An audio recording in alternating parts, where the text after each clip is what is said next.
Nutrition during treatment. We want you to be eating a well balanced diet. I've had patients that have not made any changes to the way that they're currently eating, and that's okay. I think one of the changes a lot of my patients have made is instead of 3 big meals a day, they become more of a grazer, eating smaller meals throughout the day.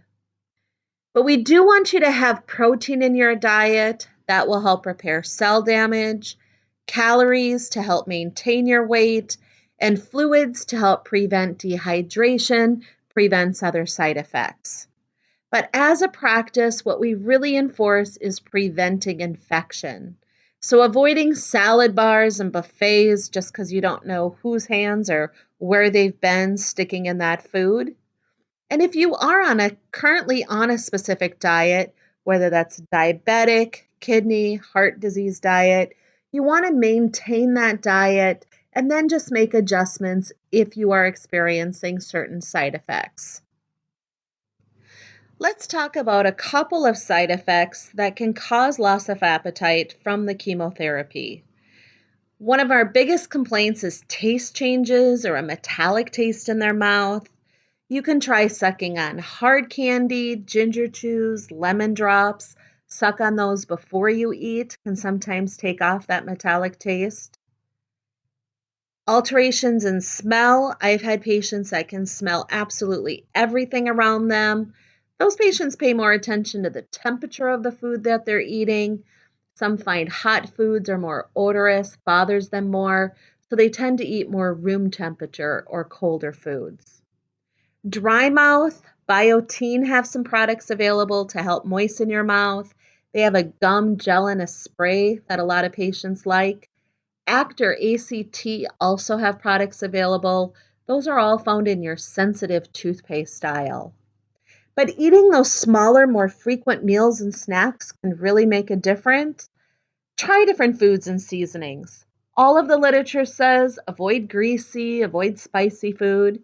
However, I did have a guy that the only thing he wanted to have during treatment was spicy Thai food.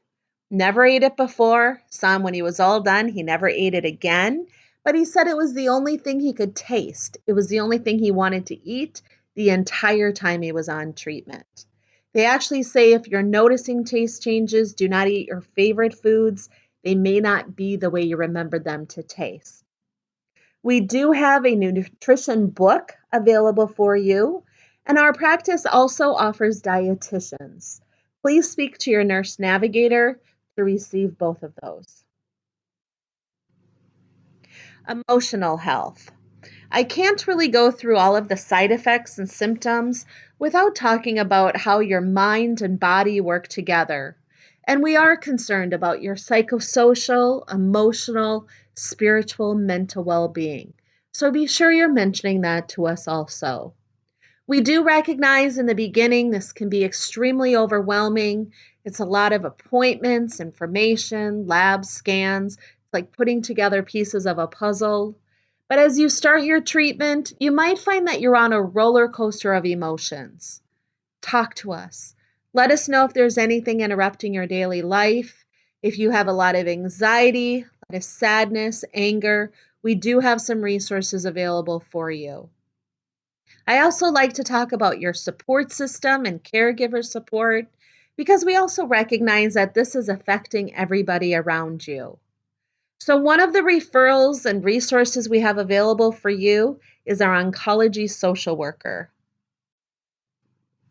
Our oncology social worker can meet with both the patient and any family or friend.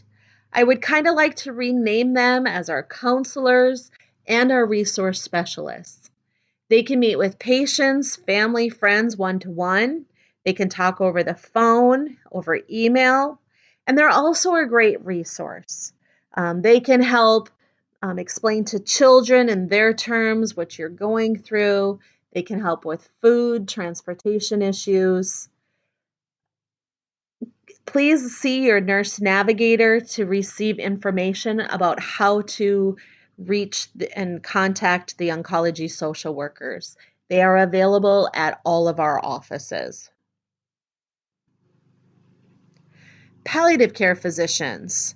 We have two palliative care physicians within our practice, Dr. Siddiqui and Dr. Friedman. They go around to all of our offices. And I kind of would like to rename them as our symptom specialists because that's really what they do. They can help with pain management issues, gastrointestinal, respiratory, anxiety, or insomnia. We are very fortunate that we have physicians that specialize in symptom management available for you. They do go around to all of our offices, and please speak with your nurse navigator to learn more about our palliative care physicians. The support services within our practice include our palliative care physicians, oncology social workers, and dietitians. But if you ever need any referrals for any rehab, physical therapy, occupational therapy, lymphedema specialists, we can make those referrals outside of our practice at any time. Additional services that we just want you to be aware of. We do offer survivorship care planning. This is done by the nurse practitioner when you are completed with your treatment. She'll compile all of your records, kind of give you an idea of what to expect the next 5, 10, 15, 20 years as far as follow-ups, when we want to hear from you during that time, help to transition you into life after treatment. Genetic screening and counseling services. We have 5 certified genetic counselors within our practice. They'll go through a questionnaire, including family history. They'll make recommendations if there's any further testing that needs to be done. They'll meet with you after to explain those results. But if you know of someone that's not currently a patient with us that is interested in genetic counseling, that is a service that we provide. That person just needs to call Central Scheduling, and they'll schedule them with one of our genetic counselors. Patient Portal. Our online program is called MyCare Plus. How this works is once the physicians have reviewed your labs and scans, then you will be able to review those things in the online system called MyCare Plus. There is a way to email us non-urgent matters, and we can also send out alerts from our office if we need to.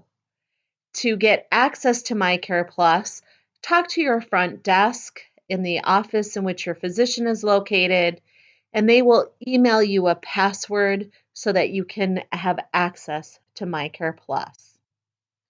Virginia Advanced Medical Directives. All of our office do have copies of Virginia Advanced Medical Directives.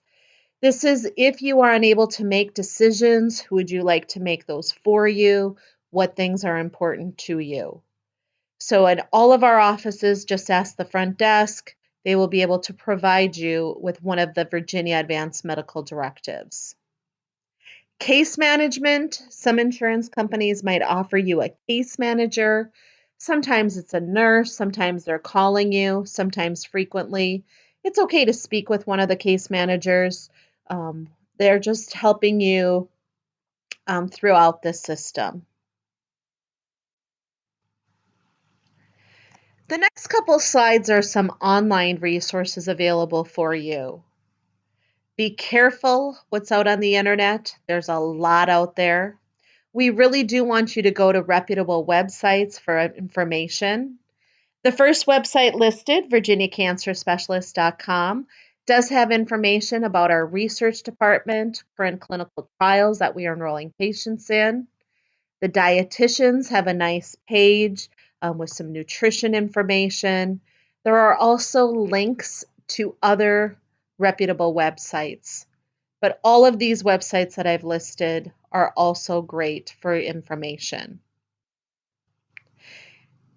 I included Virginia Hospital Center, Life with Cancer, which is the ANOVA cancer support programs. Both of these places do have support groups, classes, nutrition classes, exercise classes for both patients and caregivers. Just keep in mind that all of these support groups and classes are available to you while you're going through treatment and also when you finish treatment. So just contact them to see what is available at each site. And then I included fertility information and also complementary health. So I do know that this is a lot of information. We actually don't expect you to remember any of it, but we do want this to be the best overall experience it can be. So let us know how we can help you. Thank you so much for listening. I will be contacting each of you to answer any questions that you may have or comments that you can give me. Thank you so much. Have a great day.